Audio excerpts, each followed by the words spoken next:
You have no idea what's coming. Mr. Wick broke the rules. I trust you understand the repercussions if he survives.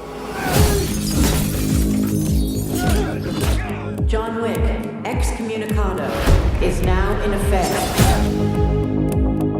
You shouldn't be here. Nice suit. Good to see you too.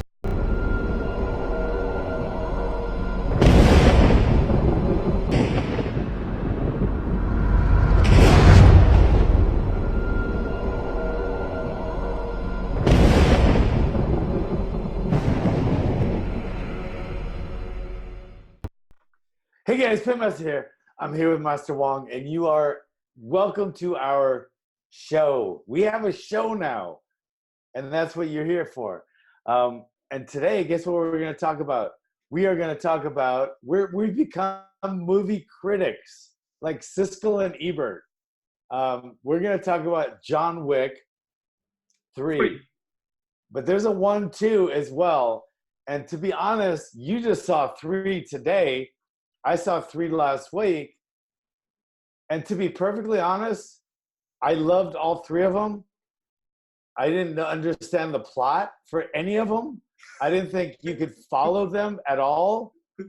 So most of the time, that's not a good movie. But there was so much action, I didn't care about the plot. I didn't care about following a theme. I just was like, "Whoa, shit. You're just like this the whole movie because there's so much action." I find that so I watching 1. I like the first one, 1, 2 as well, but this one number 3. Now it's interesting. I watched it today. Everybody talk about some of my instructors talking about it. So I thought, oh, let's go and watch it and see what you think, what I think about the number 3. And as you say, you don't really know what's going on. It's a lot of action, loads of gun. It's just love to using gun and shooting and blow everything in all the places. Okay, that's the whole thing. But yeah, check out some of this first, and then we come back and we're gonna talk to you more about it. Check out this. Once your life. Would you help set the mood for our new guest? Let us begin. Our services still off limits to me. What do you need? Guns. Lots of guns. Who the hell is this guy? You know, man. Supply, speed, and what's up, man?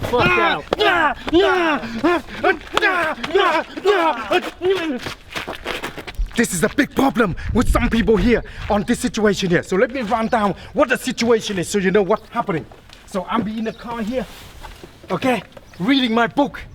I have some nice book here, and somebody come along here and grab hold me and pull. 2 things here you need to understand. 1, if I do something here, I will lose balance. He pull me down the ground, and my face fall down the ground. It can be a nightmare, and will look so ugly. My wife might divorce me. So big problem. So what I might want to do when he pull, I ground it. So now pull. So now see, he trying to pull. It's difficult. I have that free hand. I hit, and then I smack on his face here. Soon he come around, boom, I move my body back. If I'm here, if I hit it wrong, my face gonna be look so ugly, bad news. So I move bang here, and then I come boom to up here, straight in here, and then boom. That is how I'm gonna use the book here to dealing with that. How you do that technique. And control the movement.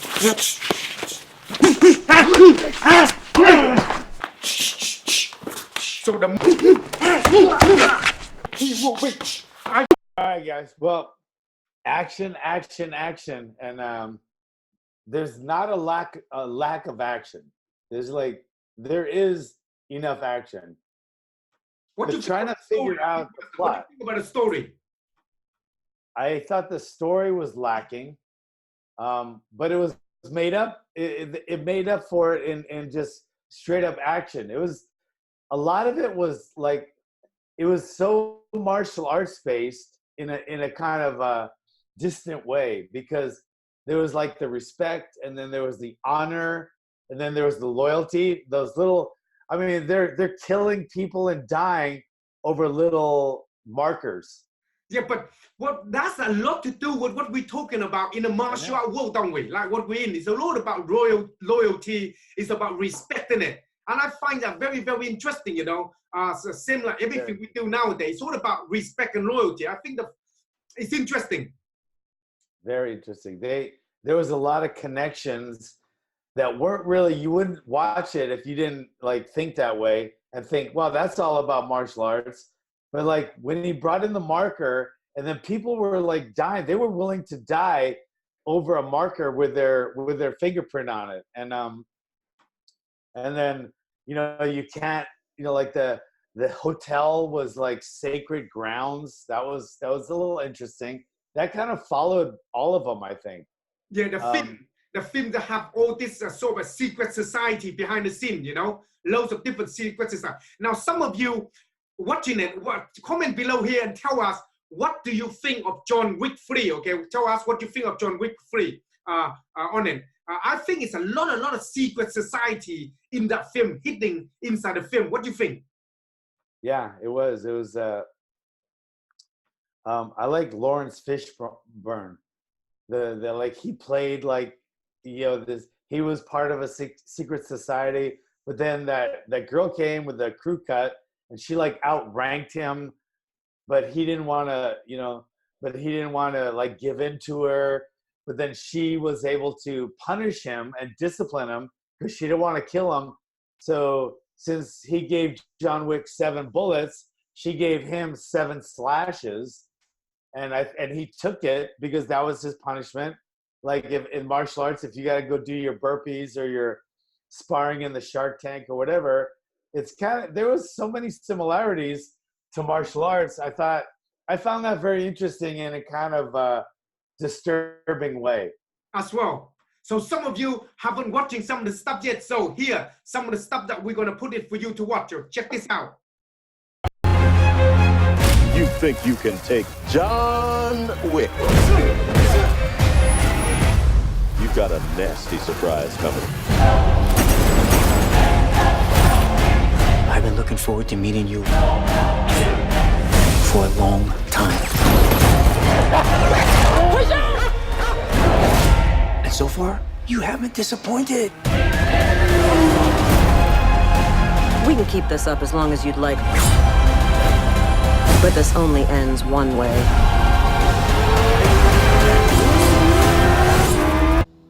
Rolling. Give me your wallet and your phone.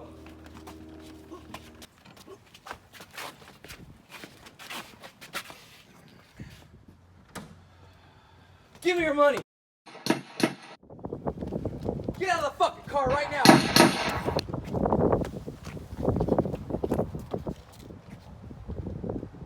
Hey, give me your money. Hey, shit.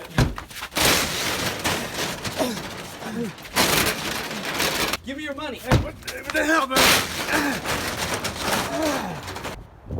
Hey, give me your money. Hey, give me your money.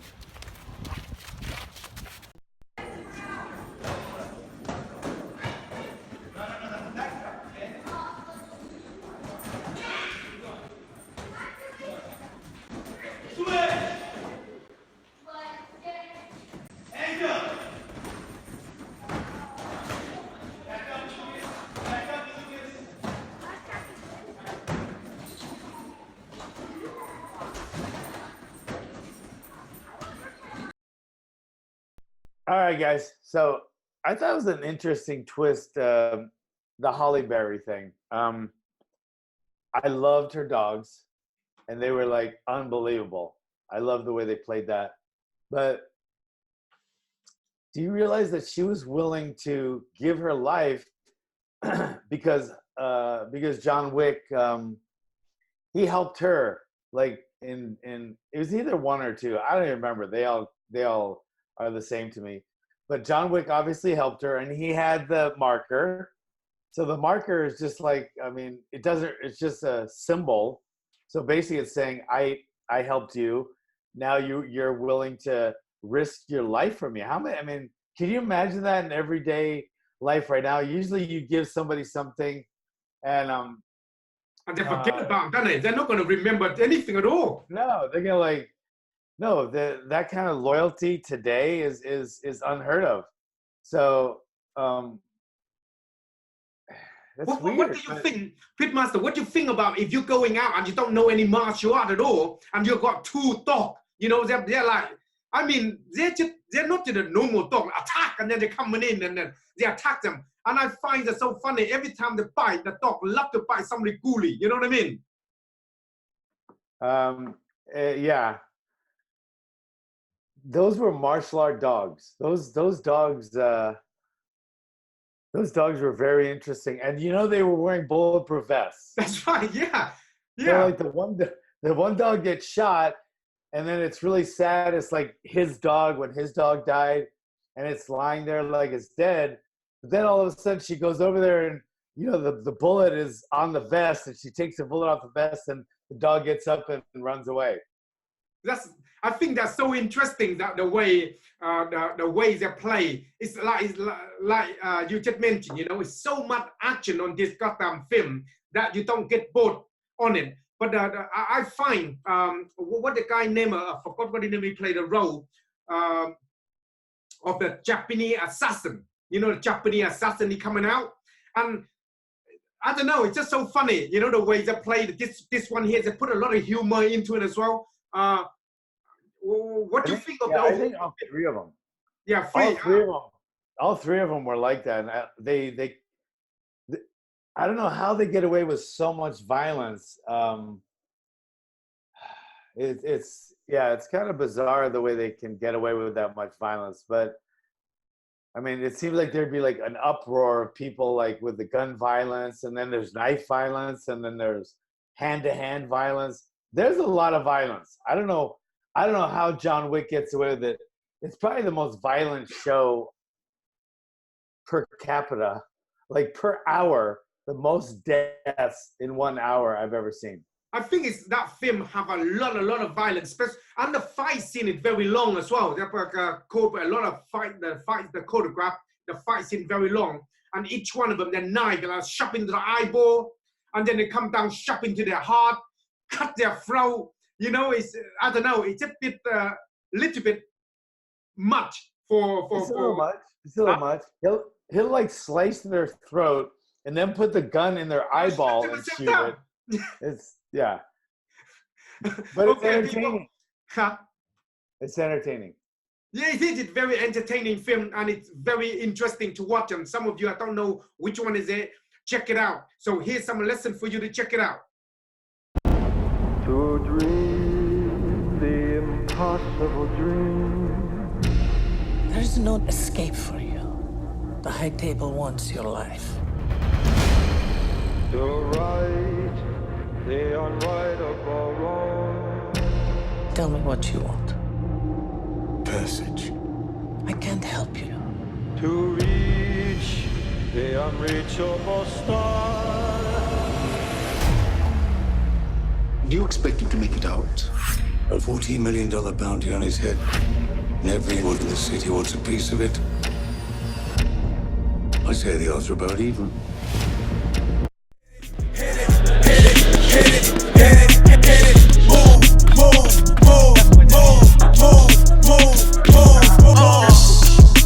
They cannot spar with the kid.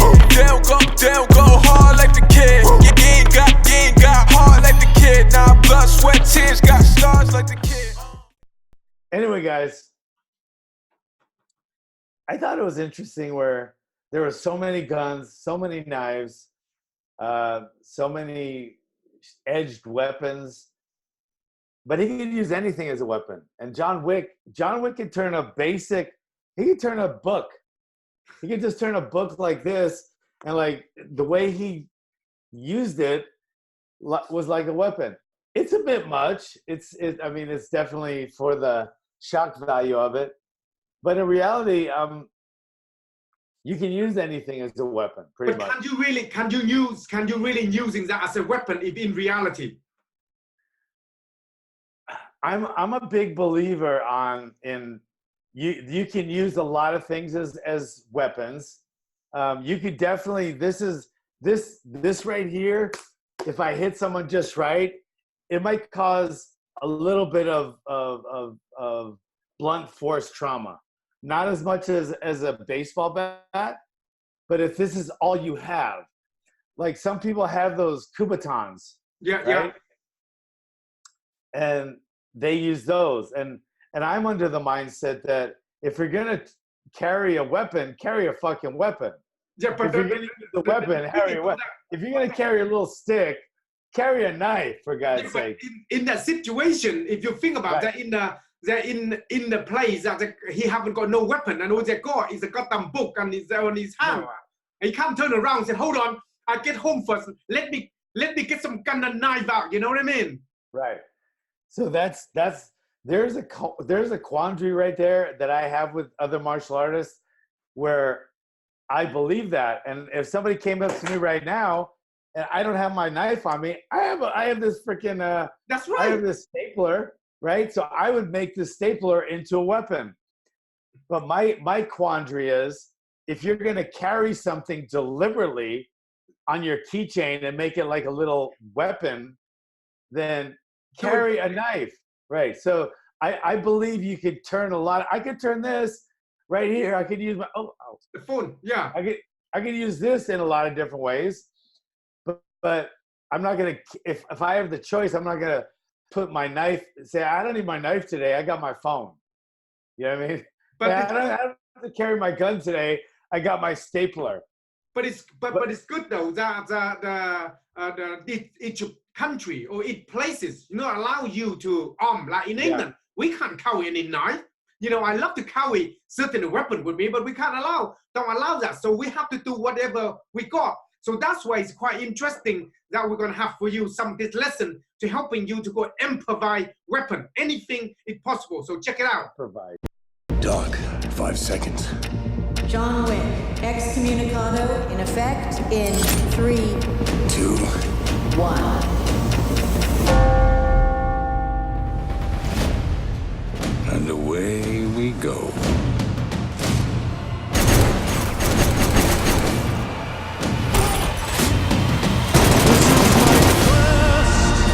To follow that star, no matter how hopeless, no matter. All right, guys. Well, you could take this movie. There's so many little lessons if you want to take it. Like when we watch a UFC, there's a lot of lessons that we're learning, like what works, what doesn't, etc. This movie, kind of like that. There are certain things we're learning, but it's not so much. I mean, there's certain things where, I mean, it's a little over the edge, but it's definitely entertaining. And I like the way it opened the door for Wick 4. It was like, like when you're watching something, like when you saw Game of Thrones, the final episode, it's like, oh man, they can't even take it anymore because they killed the best people. So you can never have a good Game of Thrones anymore. But this one, all the good guys stayed alive, and they opened the door. They opened the door for the next Wick one. 4. So like, I mean, it's like telling you when it ended. It's like saying, yeah, we're gonna have a Wick 4. They basically tell you already what's going on already, and making the John Wick 4 coming out. I find this particular film is neat. It's quite deep. It's a lot about the underworld. It's a lot about the world is that we're living in now that people don't understand. They're just thinking like the movie, but a lot of people make this kind of movies. They're embedding a lot of hidden message inside this film to telling people about this about the world. But because people watching it, they're taking in as a normal day-to-day movie. They don't understanding all the hidden symbol and everything else. So I find that it's fascinating, and I find that the John Wick film is a lot of things going on. So what bit do you like best about the film, Pitmaster? I think I liked the creative choreography, and I think I'm amazed. Like I just watched a movie called The Mule with Clint Eastwood, and I just couldn't believe at 88 years old he produced, directed, and starred in a movie at 88 years old. And now watching this movie, you got to realize that Keanu Reeves is like 55 years old, you know, so he's not 88, but 55. And the level of athleticism and the level of exertion and physicality in this movie was unfucking believable. The creativity of the choreography, I thought was unbelievable. And that was just watching it and appreciating it. You know, I mean, it's so over the top. It's like, but it's fun though, isn't it? It's so much fun. But I'm in awe of these guys that have that much creativity and they could do that kind of shit. I could never. Just planning all, like I'm watching Karate Kid Cobra Kai season 2 now. And that's really creative and stuff like that. But this is like that, like to the 100th power. Like over the top. I think it's the ways they filmed them and try to put, because it's so many films out there, it's already been done before. It's not anything new. They try to slot a lot of different things into this film to make it more exciting. Because it's 1, 2, and 3, they all have to be different. They can't be the same. So I reckon this particular film is, if you're into martial art, it's good to watch. If you're into sort of like the action stuff, then you're not going to miss out any action. It's going to be loads of bloody gun and explosive and shooting and killing. If you love blood, this film got a lot of cutting, a lot of stabbing, a lot of beating up. And if you like animal, you know, like I know Pitmaster, you like your dog and stuff like that. This is quite good. You got some dogs in there that you might like, you know. So overall, I like this film. It's quite good. What do you think? You recommend it to the martial arts community? I recommend it. I give it 2 thumbs up. Yeah, I definitely, this one here for me as well. Definitely for the martial community. Check it out and have a watch, and you know you're going to love that. And then go from there. So, anything else you want to add on, Pitmaster? No. Just thanks for being here, guys. And we're here. So yeah, so everyone, as you know, me and Pitmaster have the HK Free group talking about martial arts. So if you interested in the martial art, everything that we're talking about, and you love it, come and join us below here, click on it. And otherwise, I will see you on the next show.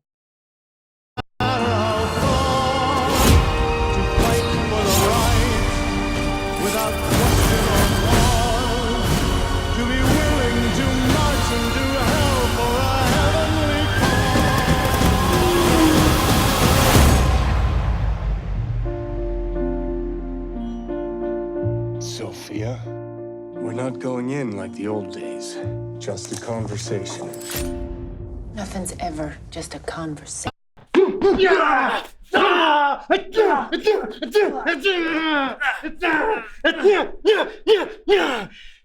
If you like this kind of thing here, you want to see me in Vegas in June, like this year, 1st, 2nd, and 3rd, then make sure underneath here all the information for you to get some discount to see me to the seminar in Las Vegas Super Show. And if you're there, you will see me and the Pit Master, and will teach you everything you need to learn about self-defense. Master Wong here. Ow!